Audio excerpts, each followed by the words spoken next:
नमस्कार दोस्तों, मैं हूँ खुशबू सिंह और मेरे यूट्यूब चैनल में आपका स्वागत है। तो चलिए, मैं नवरात्र के अवसर पर बहुत प्यारा गीत लेकर आई हूँ माता रानी का। तो आप इस वीडियो को देखें और मेरे संघर्ष के लिए ज़्यादा से ज़्यादा लाइक करें, सब्सक्राइब करें और सपोर्ट करें प्लीज़। आपसे हाथ जोड़कर विनती है। सुतला में देखनी हो मीठी सपनवा की भोरे भोरे। सुतला में देखनी हो मीठी सपनवा की भोरे भोरे। मैया अली अंगनवा की भोरे भोरे। हो मैया अली अंगनवा की भोरे भोरे। माथे मुकुट ओढ़ी लाली चुनरिया। माथे मुकुट ओढ़ी लाली चुनरिया। सातो बहिने अइली हमरी दुअरिया। सातो बहिने अइली हमरी दुअरिया। बाजे पैजनिया सोहे हाथे कंगनवा की भोरे भोरे। बाजे पैजनिया सोहे हाथे कंगनवा की भोरे भोरे। मैया अइली अंगनवा की भोरे भोरे। मैया अइली अंगनवा की भोरे भोरे।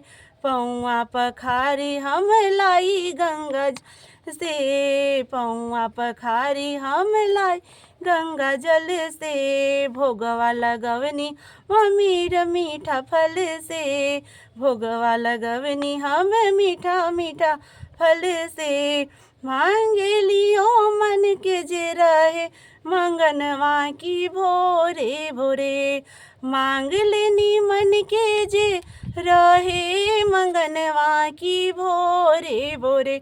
मैया अइली अंगनवा की भोरे भोरे। मैया अइली अंगनवा की भोरे भोरे।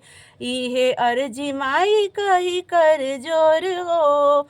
इहे अर्जी करी माई कर जोर हो। जुड़ी ह कबहू न सनहिया के डोर हो। मैया मुस्काई हमके दिहली वरदनवा की भोरे भोरे। मैया मुस्काई हमके दिहली वरदनवा की भोरे भोरे। कि मैया अइली अंगनवा की भोरे भोरे। मैया अइली अंगनवा की भोरे भोरे। सुतला में देखनी हो मीठी सपना की भोरे भोरे।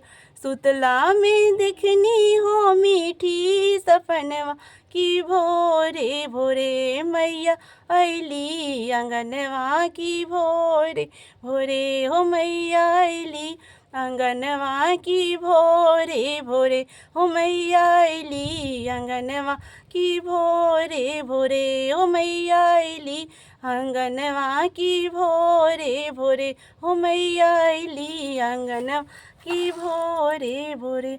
जय माता दी। प्रेम से बोलो साचे दरबार की जय हो।